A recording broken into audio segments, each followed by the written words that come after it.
la! Your dream vacation to Thailand starts from 19,999 only with GT Holidays, South India's #1 travel brand. MP Developer launching Villa Vaibhavan October 4, 5 and 6 now at Sirseri and Kunratur. For booking call 7825-806-806. October 7ஆம் தேதி இந்த தாக்குதல் நடக்குது. Hamas உடைய அந்த தீவிரவாத அமைப்புகள் உள்ள புகுந்து தாக்குதல் நடத்துறாங்க. அதே சமயம் அக்டோபர் 8 ஹிஸ்புல்லா தங்களுடைய ராக்கெட் தாக்குதல் ஆரம்பிக்கிறாங்க. ஸோ இது ரெண்டுமே சிங்கா கோஆர்டினேட்டடா ஈரான் ப்ராக்சிஸா செயல்படுறாங்க அப்படின்றது இஸ்ரேலுக்கு தெளிவா வருது. ரெண்டாவது, ஹிஸ்புல்லாக்களும் கொஞ்சம் இந்த மாதிரியான அக்டோபர் 7 இவங்க நடத்தின தாக்குதல் மாதிரி வடக்கில் நடத்துவோம் அப்படின்னு சொல்லி அவங்களும் ஒரு சில பிளான்லாம் போடுறாங்க. தப்பி தவறி அந்த மாதிரியான ஒரு தாக்குதல் நடந்துச்சுன்னா பெஞ்சமின் நெத்தன்யாவுடைய அரசியல் எதிர்காலமே முடிஞ்சு போயிடும் அப்படின்ற ஒரு சூழ்நிலை இருக்கு. இப்போ அமெரிக்காவை பொறுத்த வரைக்கும் அவங்க இந்த போரை விரும்பல, நிறுத்தணும் அப்படின்னு தான் அவங்க சொல்றாங்க. இப்போ ட்ரம்ப் ஓப்பனான நிலைப்பாடு, இஸ்ரேல் ஆதரவு, பெரும் இஸ்ரேல், கிரேட்டர் இஸ்ரேல் அப்படின்ற அந்த வாதத்தை எடுத்திருக்காங்க. ரெண்டாவது, இன்னொரு ஸ்மார்ட்டா என்ன பண்ணிருக்காங்கன்னு பாத்தீங்கன்னா, தேர்தல் பிரச்சாரத்துல இவங்க காசா மக்களுக்கு ஆதரவு அப்படின்னு சொல்லி இவங்க பேசிட்டு இருக்காங்க. அரசு ரீதியா இப்ப என்ன நடந்தாலும் அடுத்த ஒரு 2 மாதம் காலம் அமெரிக்காவுடைய தேர்தல் காலம் இருக்கு. ஸோ இதுக்கு நடுவுல அங்க எவ்வளவு சேதம் நடந்தாலும் அதையெல்லாம் நீங்க ஜோ பைடன் பேர்ல அக்கௌண்ட் பண்ணிக்கலாம். ஏன்னா அவர் இதுக்கு மேல அரசியல் இருக்க போறது கிடையாது. இதே ஜோ பைடன் நாளைக்கு தேர்தல் இருந்தாலோ இல்ல இப்போ கமலா ஹாரிஸ் பிரசிடென்டா இருந்தாலோ இது பண்ண முடியாது. இன்னும் ஒரே ஆள் மாத்தி மாத்தி பேச முடியாது. ஸோ அதுவும் அவங்க ஸ்மார்ட்டா பாலிடிக்ஸ்ல பேசிட்டு இருக்காங்க. எங்க போய் நிற்கும் சார்? குறிப்பா இந்த விஷயத்துக்கு நடக்கக்கூடிய விஷயம் எங்க போய் நிற்கும் அப்படின்னு இந்த இடத்துல ஹிஸ்புல்லாக்கள் மேல இவங்க தாக்குதல் நடத்திக்கிட்டு இருக்காங்க. அவங்கள வீக்கெண்ட் பண்ணணும் அப்படின்னு பாக்குறாங்க. ஸோ இது ரெண்டுமே ஒரு டெம்பரரியான இதுதான் இவங்களுக்குமே தெரியும், இஸ்ரேலுக்கும் தெரியும். ஹமாஸ் அடிச்சு அவங்க ஒதுக்கிட்டாங்க. இன்னும் 10 வருடம் ஆகும் ஹமாஸ் திரும்ப அந்த கட்டமைப்பெல்லாம் வச்சு பழைய நிலைமைக்கு அவங்க வரணும் அப்படின்னா அவ்வளவு நிதி உதவி எல்லாமே தேவை. ஸோ 10 வருடத்துக்கு அவங்களுக்கு ஒரு பீஸ் கிடைச்சது, ஒரு அமைதி கிடைச்சது. தெற்குல, வடக்குல ஹிஸ்புல்லா கட்டி அவங்க அதே தான் பாக்குறாங்க. ஆதரணியர்களுக்கு அன்பு வணக்கம். இன்றைய சிறப்பு நேர்காணலில் நம்முடன் இணைந்திருக்கிறார் ஓய்வு பெற்ற இந்திய ராணுவ அதிகாரி, புவியரசியல் ஆய்வாளர் மேஜர் மலன்குமார் சார். சார் வணக்கம். வணக்கம் madam. Jai Hind. Jai Hind sir. Sir, இப்ப இந்த இஸ்ரேலுக்கும் ஹிஸ்புல்லாக்கும் நடக்கக்கூடிய அந்த ஒரு பதற்றமான சூழல் முக்கியமான விவாத புள்ளியா மாறி இருக்கு. குறிப்பா அந்த பேஜர் வெடிப்புக்கு அப்புறம் நீங்களும் தொடர்ச்சியா பதிவு போட்டுட்டு இருக்கீங்க. இது எதை நோக்கி போகுது அப்படின்னு பாக்குறீங்க சார்? இது எதை நோக்கி எங்க போய் நிற்கும்னு பாக்குறீங்க? உள்ள அவங்க டொமஸ்டிக் அரசியல் இருக்கு. ஃபர்ஸ்ட் அதை பத்தி நம்ம பேசிடலாம். நெத்தன்யாஹூ அவர்களுக்கு ஒரு பெரிய எதிர்ப்பு இருக்கு அவங்களுடைய குறிப்பா இளைஞர்கள் மத்தியில. ஏன்னா ஒரு வருடத்துக்கு முன்னாடி அவர் அந்த சுப்ரீம் கோர்ட்டுக்கு உண்டான பவர்ஸை கம்மி பண்ணாரு, நீதிமன்றங்களுக்கு உண்டான பவர்ஸை கம்மி பண்ணாரு. அது ஒரு அதிகார குவிப்பு அப்படின்ற மாதிரி ஒரு ஆங்கிள் வந்துச்சு. போராட்டம் தான் நடந்துச்சு. இப்போ ஒரு கொயலேஷன் கவர்மெண்ட் தான் இருக்காரு, ஒரு முழு பவர்ல இல்ல. அக்டோபர் 7 நடந்த தாக்குதலை சரியா கணிக்காம விட்டது. அதன் பிறகு இப்ப வரைக்கும் அந்த கடத்தப்பட்ட இஸ்ரேலிய மக்களை மீட்க முடியாம இருக்குது. இந்த 3 அதிருப்தி அவர் மேல ஸ்ட்ராங்கா இருக்கு. அதே சமயம் இந்த போரை அவர் எஃபெக்டிவா எடுத்துட்டு போறாரு, ஒரு எக்ஸ்பீரியன்ஸ்ட் ஹேண்ட் அப்படின்ற அந்த ஒரு சைடுமே இருக்கு. பிளஸ் அவருடைய இப்போ வார் கேபினட், அதுல எல்லா கட்சிகளுமே இருக்கிறாங்க, எதிர்கட்சிகள், ஃபார் ரைட் பார்ட்டிஸ் கூட அதுல இருக்காங்க. அவங்களும் இப்ப ப்ரெஷர் கொடுத்துட்டு இருக்காங்க அவருக்கு. ஸோ போரை நிறுத்தணும் அப்படின்னா கூட அவர் தனியா சுயேட்சையா முடிவு எடுக்க முடியாது. இன்னும் அடுத்தது அவருடைய எதிர்காலம், அரசியல் எதிர்காலம்ன்றது இதுல இருக்கு. எக்ஸ்டர்னலா எடுத்தீங்க அப்படின்னா அவங்க என்ன பாக்குறாங்கன்னா, இப்ப அக்டோபர் 7ஆம் தேதி இந்த தாக்குதல் நடக்குது. ஹமாஸ் உடைய அந்த தீவிரவாத அமைப்புகள் உள்ள புகுந்து தாக்குதல் நடத்துறாங்க. அதே சமயம் அக்டோபர் 8 ஹிஸ்புல்லா தங்களுடைய ராக்கெட் தாக்குதலை ஆரம்பிக்கிறாங்க. ஸோ இது ரெண்டுமே சிங்கா கோஆர்டினேட்டடா ஈரான் ப்ராக்சிஸா செயல்படுறாங்க அப்படின்றது இஸ்ரேலுக்கு தெளிவா வருது. ஹிஸ்புல்லா அந்த நேரத்தில் தலையிடாம இருந்திருந்தாங்கன்னா இது கொஞ்சம் வேற மாதிரியான இது இருக்கு. பட் அந்த நேரத்துல அவங்க வடக்கு இஸ்ரேல்ல அவங்களோட எஃபர்ட்டை ஸ்பிளிட் பண்ணக்கூடாது அப்படின்னு சொல்லிட்டு வடக்குல இருந்த கணிசமான இராணுவத்தை தெற்கு பகுதிக்கு நகர்த்தி இப்ப இருக்கக்கூடிய காசா, வெஸ்ட் பேங்க்ல இந்த நடந்த தாக்குதல்லாம் நம்ம பார்த்தோம். இப்போ ஹமாஸை கிட்டத்தட்ட அவங்க ஒரு 80% அவங்களுடைய டனல்ஸ், அவங்களோட இன்ஃப்ராஸ்ட்ரக்சர், ஹமாஸோட முக்கியமான லீடர்ஸ், ஹமாஸோட தலைவர் இஸ்மாயில் ஹனியா உட்பட எல்லாரையுமே இப்போ அவங்க தீர்த்துட்டாங்க. ஆனா அவங்க என்ன பண்ணாங்க, வடக்குல ஹிஸ்புல்லாவை என்கேஜே பண்ணல அந்த இடத்துல. அந்த டைம்ல கடந்த ஒரு வருட காலம் பாத்தீங்கன்னா அவங்களோட மக்களை வெளியே எடுத்துட்டு வந்துட்டாங்க, எவாக்குவேட் பண்ணிட்டாங்க. ஏன்னா ஒரு 30-50 கிலோமீட்டர் தொலைவில் போகக்கூடிய ஏவுகணைகள் எல்லாமே ரொம்ப க்ளோஸா அவங்க பார்டர்ல, அதாவது கிராமத்தோட இந்த பக்கம் ஒரு 150 மீட்டர் தண்ணீங்கன்னா உங்களுக்கு லெபனான் இருக்கும். ஸோ அந்த இடத்துல எஃபர்ட்டை வேஸ்ட் பண்ண வேணாம் அப்படின்னு சொல்லிட்டு பின் வாங்கிட்டாங்க, அவங்க மக்களையும் வெளியே எடுத்துட்டாங்க. இப்ப அங்க உள்ள இன்னொரு பிரச்சனை என்ன போயிட்டு இருக்குன்னா, நாங்க இங்க இஸ்ரேல் எங்களுடைய சொந்த வீட்டை விட்டுட்டு நாங்க இப்போ அகதிகளா உள்நாட்டுக்குள்ளே அகதிகளா இங்க இருக்கிறோம்னு சொல்லி ஒரு 70,000 பேர் தெருவில் இறங்கி போராடக்கூடிய ஒரு சூழ்நிலை வந்துச்சு. ஸோ இதுக்கு மேலே அவங்களை இங்க வச்சுக்கிட்டு இருக்க முடியாது. இப்ப வடக்கல்ல ஒரு ஆபரேஷன் பண்ண வேண்டிய ஒரு கட்டாயம், ஒரு ராணுவ ரீதியாக ஒரு நடவடிக்கை வேண்டிய கட்டாயம் அவங்களுக்கு இருக்கு. ரெண்டாவது, இஸ்புல்லாக்களும் கொஞ்சம் இந்த மாதிரியான அக்டோபர் 7 இவங்க நடத்தின தாக்குதல் மாதிரி வடக்கில் நடத்துவோம் அப்படின்னு சொல்லி அவங்களும் ஒரு சில பிளான்லாம் போடுறாங்க. தப்பி தவறி அந்த மாதிரியான ஒரு தாக்குதல் நடந்துச்சுன்னா பெஞ்சமின் நெத்தன்யாவுடைய அரசியல் எதிர்காலமே முடிஞ்சு போயிடும் அப்படின்ற ஒரு சூழ்நிலை இருக்கு. சோ அவங்க வெயிட் பண்றாங்க. ஹமாஸோடைய அந்த டென்ட் அவங்க கொடுக்குறாங்க. பில்டப் பீரியட் நம்ம ஏற்கனவே பேசியிருந்தோம். அந்த போர் அப்படின்றது அதிகபட்சமான சேதத்தை ரெண்டு பக்கமும் அவங்க கொடுக்கும். அதான் இப்ப நம்ம அந்த போர்ல பார்த்தோம்.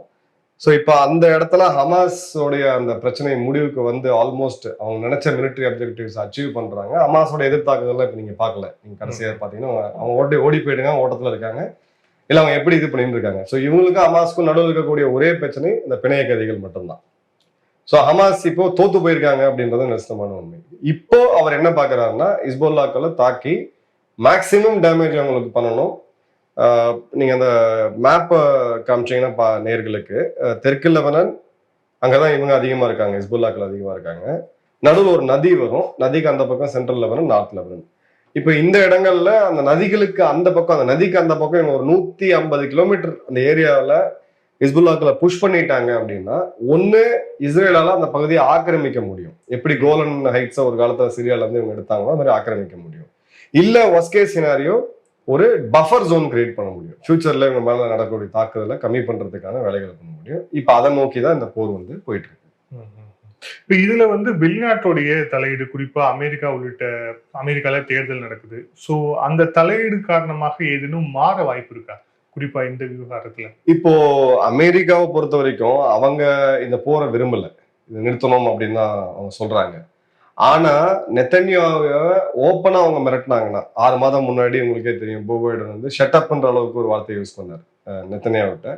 இன்னைக்கு அவங்க பண்ண முடியாது, ஏன்னா தேர்தலில் அதோடைய எதிரொலிக்கிறதுன்றது கடுமையா இருக்கும். இப்போ ட்ரம்ப் வந்து ஓப்பனான நிலைப்பாடு, இஸ்ரேல் ஆதரவு, பெரும் இஸ்ரேல், கிரேட்டர் இஸ்ரேல் அப்படின்ற அந்த வாதத்தை வந்து எடுத்திருக்காங்க. ஈவன் இன்ஃபேக்ட் நீங்க முந்தநேத்து நடந்த அந்த ஐநா சபையோட பொதுக்கூட்டத்தில் பேசும்போது இஸ்ரேலோடைய தூதர் என்ன கேட்கிறாருன்னா, எகிப்துல 70,000 யூதர்கள் இருந்தாங்க, சிரியால 1,70,000 யூதர்கள் இருந்தாங்க, லெபனன்ல இருந்தாங்க 80,000 யூதர்கள் கிட்டத்தட்ட இருந்தாங்க, உங்களோட ஜோர்டன்ல இருந்தாங்க. இத்தனை நாட்டுல இருந்த யூதர்கள் எங்க போனாங்க? இது வந்து ஆக்கிரமிப்புன்னு நீங்க சொன்னீங்கன்னா, உங்க நாட்டுல இருந்த எங்களுடைய யூதர்க மக்கள் எங்க காணாம போயிட்டாங்க ஒரு 40-50 வருஷத்துல. அப்ப எங்களுக்குன்னு இருக்கக்கூடிய லேண்டு அந்தந்த நாட்டுல அவங்களுக்கு உண்டான பிரதிநிதித்துவம் இருக்கு இல்லைங்களா? ஒரு குறிப்பிட்ட மக்கள் தொகை இருக்கவங்களுக்கு அவங்களுக்கு ஒரு குறிப்பிட்டது இருக்கும். அதுதான் அவங்க கிரேட்டர் இஸ்ரேல் அப்படின்ற பாயிண்ட். ட்ரம்ப் அவர் ஓப்பனா ஆதரிச்சிட்டார். ஸோ ட்ரம்ப் ஓப்பனா ஆதரிக்கும் போது என்ன ஆகுதுன்னு பாத்தீங்கன்னா, 3 நாளைக்கு முன்னாடி அமெரிக்காவுடைய இஸ்லாமியர்களுடைய கூட்டமைப்பு கமலா ஹாரிஸ்க்கு ஓப்பனா ஆதரவு தெரிவிச்சிட்டாங்க. இப்ப டெமோக்ராட்டிக் பார்ட்டிக்கு அங்க அமெரிக்காவில் வாழக்கூடிய இஸ்லாமியர்கள் ட்ரம்புக்கு ஓட்டு போட மாட்டாங்க, அது ஒரு ஓட் பேங்க் பாலிடிக்ஸ் அங்க.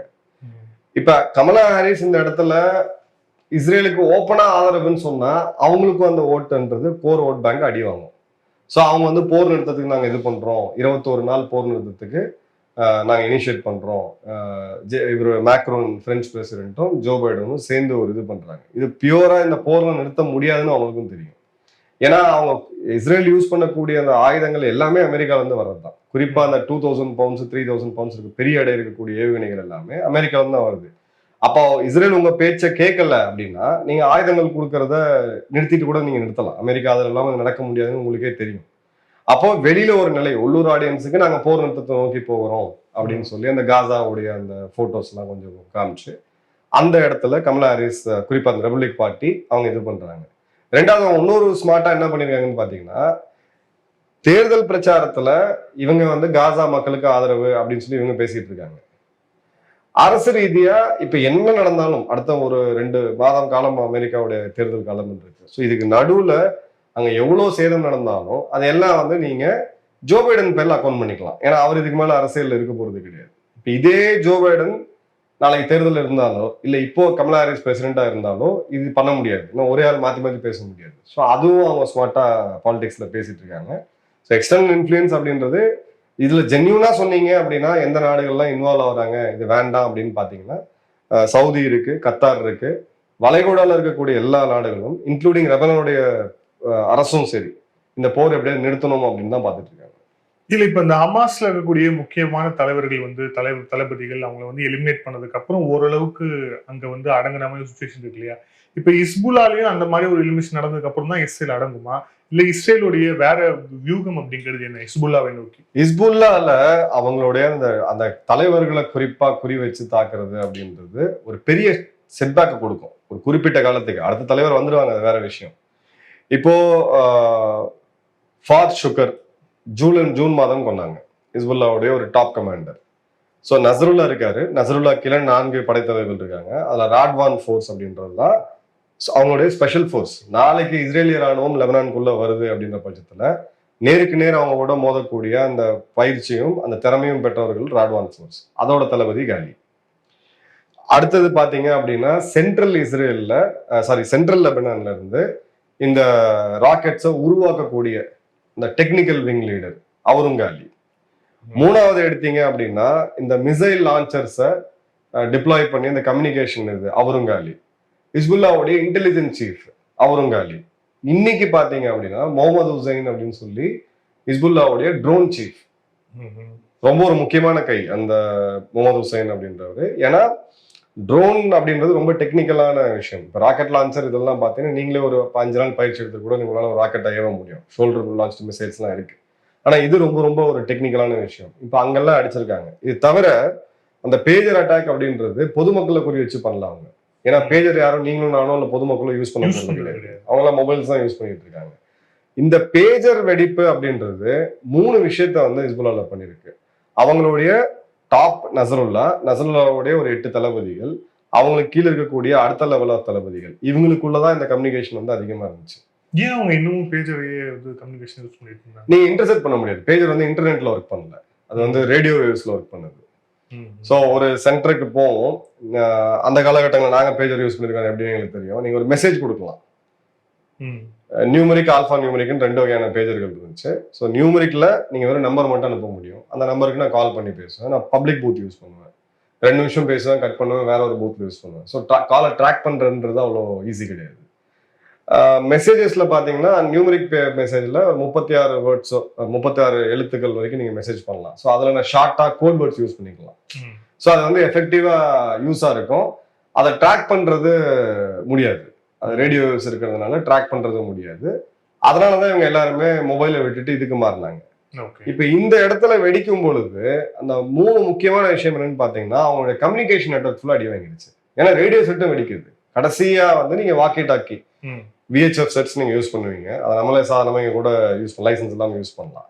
ஸோ அப்போ ஒரு சென்ட்ரல் லெபனான்ல இருந்து இவங்களுக்கு தெற்கு லெபனான்ல பேக்கா வேலியில இருக்கக்கூடிய ஒரு ஹிஸ்புல்லாக்கு ஒரு மெசேஜ் கொடுக்கணும். இப்போ நீ 2 மிசைலை லான்ச் பண்ணு அப்படின்ட்டு மொபைல் டக்கு நீங்க கால் பண்ணி கொடுத்துடலாம்.